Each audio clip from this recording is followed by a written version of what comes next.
नमस्कार दोस्तों, क्या आपने कभी सुना है एक इंसान अपने दम पर एक नया देश बना सकता है? एक ऐसा देश जिसका अपना झंडा हो, अपना संविधान हो और अपनी मुद्रा हो।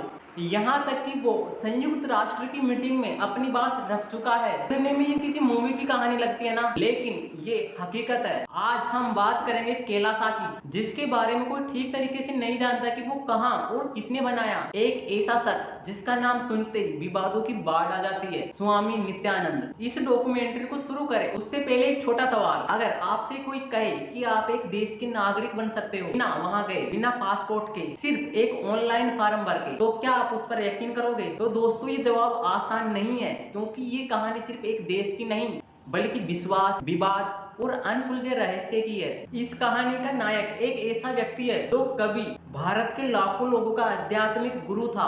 आज की इस वीडियो के अंदर हम इस रहस्य को खोलने की कोशिश करेंगे कि नित्यानंद कौन है, कैलासा क्या है और कैसे एक व्यक्ति जिस पर बलात्कार, अपहरण जैसे गंभीर आरोप है, उसने दुनिया के सामने ये दावा किया कि उसने एक नया देश बना लिया है। और तो और इस देश के एक प्रतिनिधि ने संयुक्त राष्ट्र यूएन में जाकर भाषण भी दिया। क्या ये सब सच है या फिर एक बहुत बड़ा ड्रामा है? इस वीडियो में हम हर कोनों को खंगालेंगे, नित्यानंद की जिंदगी से लेकर कैलासा के दावों तक। साथ ये भी देखेंगे कि इससे समाज और दुनिया पर क्या असर पड़ा। आपने कभी सोचा है कि कोई देश कैसे बन सकता है? एक देश जिसके अपने नियम होते हैं, अपनी सरकार होती है और अपनी पहचान होती है। ये सुनने में आसान लगता है, लेकिन हकीकत में एक देश बनाना इतना आसान नहीं है। आपको जमीन चाहिए, मान्यता चाहिए और सबसे जरूरी लोगों का विश्वास चाहिए। तो क्या नित्यानंद ने ये सब हासिल कर लिया था? आइए इस वीडियो में इसे शुरू से समझते हैं। तिरुवन्नामलाई, जो अरुणाचल पर्वत के लिए प्रसिद्ध है, हिंदू धर्म में एक पवित्र स्थान माना जाता है। लोग कहते हैं कि नित्यानंद इस पर्वत पर घंटों तक ध्यान करते हैं। नित्यानंद की माँ कहती है कि वो बचपन से ही अलग थे, कुछ ऐसा जो बाकी बच्चों से उसे अलग बना देता। लेकिन ये आध्यात्मिकता थी या फिर कुछ और? 20 साल की उम्र में नित्यानंद ने अपना आध्यात्मिक सफर शुरू किया। उन्होंने दावा किया कि आध्यात्मिक गुरुओं से उन्हें दीक्षा मिली है, हिंदू धर्मों के प्राचीन शास्त्रों और तंत्र मंत्र से जानकार है। धीरे धीरे उनका प्रवचन, ध्यान सत्र लोगों को आकर्षित करने लगा। 2000 के दशक की शुरुआत में नित्यानंद ने बेंगलुरु में अपना आश्रम स्थापित किया। उस आश्रम को नित्यानंद धन्यपीठ का नाम दिया गया और ये आश्रम धीरे धीरे कर हजारों अनुयायियों का केंद्र बन गया। लोग दूर दूर से उनके पास आते थे, कुछ शांति की तलाश में, कुछ अपनी समस्याओं का समाधान के लिए। नित्यानंद का करिश्मा ऐसा था कि उनके श्रद्धालु उन्हें भगवान का अवतार मानने लगे। लेकिन यहाँ कहानी में एक ट्विस्ट आता है। 2010 में एक स्टिंग ऑपरेशन ने नित्यानंद की जिंदगी हमेशा के लिए बदल डाली। एक तमिल टीवी चैनल ने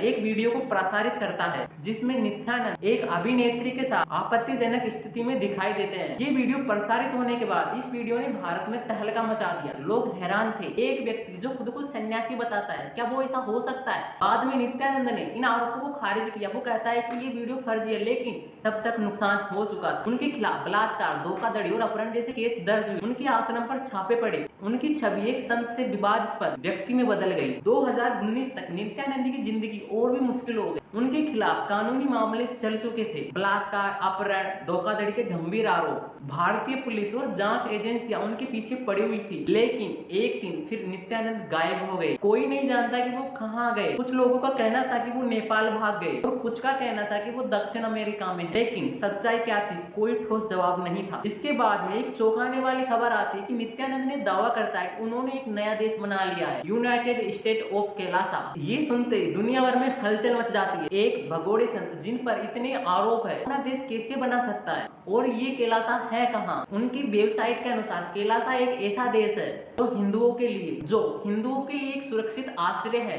ये तिब्बत के पवित्र कैलाश पर्वत के नाम पर बनाया गया है। इसके द्वारा दावा किया जाता है कि ये देश इक्वाडोर के तट के एक द्वीप पर स्थित है। लेकिन क्या ये सच है? यहाँ तक कि उन्होंने एक रिजर्व बैंक ऑफ कैलासा की स्थापना की और उन्होंने कैलाशियन डॉलर की मुद्रा लॉन्च की। उनकी वेबसाइट पर आपको सब कुछ मिलेगा, एक झंडा जिसमें नदी और त्रिशूल का चिन्ह है, एक संविधान जो हिंदू शास्त्रों पर आधारित होने का दावा करता है, यहाँ तक कि एक पासपोर्ट जिसके लिए आप ऑनलाइन आवेदन कर सकते हो। क्या ये सब कुछ एक वेबसाइट पर ही मौजूद है? क्या कैलासा का कोई भौतिक अस्तित्व है या सिर्फ एक डिजिटल सपना है? 2019 में जब नित्यानंद ने कैलासा की घोषणा की, कुछ मीडिया रिपोर्ट्स में कहा था कि कैलासा ने इक्वाडोर के पास एक द्वीप खरीदा है, लेकिन इक्वाडोर की सरकार ने साफ साफ इन्हें खारिज कर दिया। बीबीसी की एक रिपोर्ट के अनुसार इक्वाडोर ने कहा कि नित्यानंद उनके देश में नहीं है और नहीं उन्हें कोई आश्रय दिया गया। फिर लोगों ने सवाल करना शुरू कर दिया कि अगर कैलासा कोई द्वीप है तो उसकी तस्वीरें क्यों नहीं है, कोई देश है तो इसके नागरिक कहाँ है। अगर ये इतना बड़ा हिंदू राष्ट्र है जैसा कि नित्यानंद ने दावा किया था